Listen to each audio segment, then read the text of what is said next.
Well, the first in the South primary, South Carolina, is just 5 days away. And what are the GOP candidates up to? Well, to me, it's beginning to look like a barroom brawl.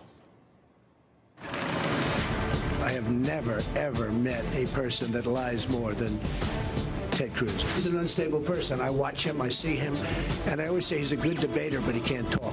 We have to be united. If we're still fighting with each other in October, we are going to lose. The president has basically said, I can't stand the Congress, so I'm just going to write the laws myself. We didn't elect a king. We elected a president.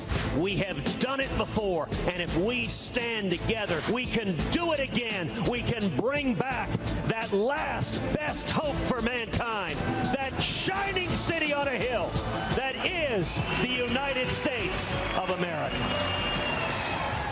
South Carolina Congressman Trey Gowdy is on his home state trail campaigning hard for Senator Marco Rubio. Congressman Gowdy goes on the record from Gilbert, South Carolina. Good evening, sir.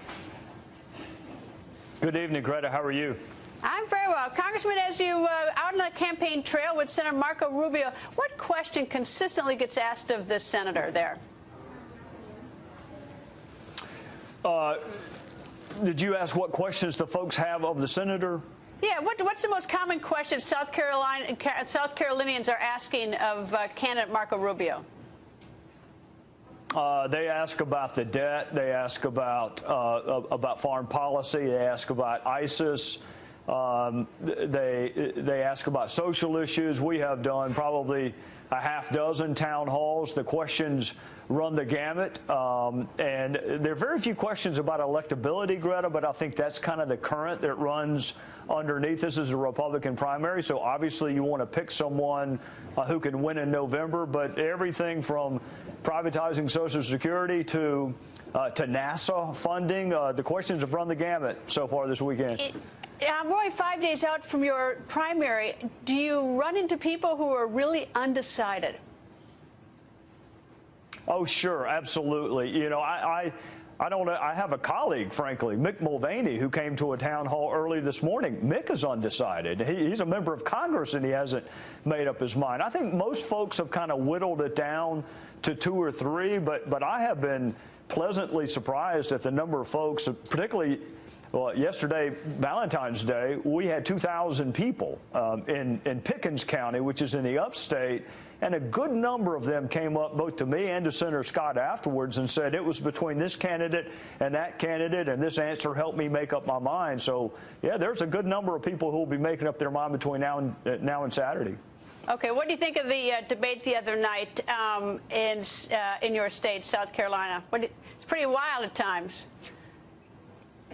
Well, I thought 2 things. Number one, I thought that Marco came across as being very presidential. He may be the youngest person in terms of chronological age, but in many ways he was among the more adult-like. My wife went with me, and I think she thought we were going to a presidential debate, and it turned into a professional wrestling match at certain points. But, you know, for anyone who is worried that Marco Rubio is too scripted of a candidate, if that was a criticism coming out of New Hampshire, and they no longer have that concern. He was absolutely flawless Saturday night. And I don't know if you've seen today, but it's been escalated. The spat between Senator Ted Cruz and Donald Trump, it is really on fire. Yeah, you know, Greta, you used to be in a courtroom. I used to be in a courtroom. I don't like the word liar. It denotes an intent and scienter that I just don't like it. It did get personal, and frankly, I don't think it played too well with the audience, not the audience that was at least in the room. I think they wanted a more substantive conversation, but it may have been good for ratings. I don't know, but South Carolinians don't mind tough questions or tough politics, but we like it to be fair. Congressman, nice to talk to you, and I'm sure that the campaign trail with Senator Marco Rubio is going to be an interesting and fascinating one between now and Saturday. Good luck, sir. Yes, ma'am. Thank you.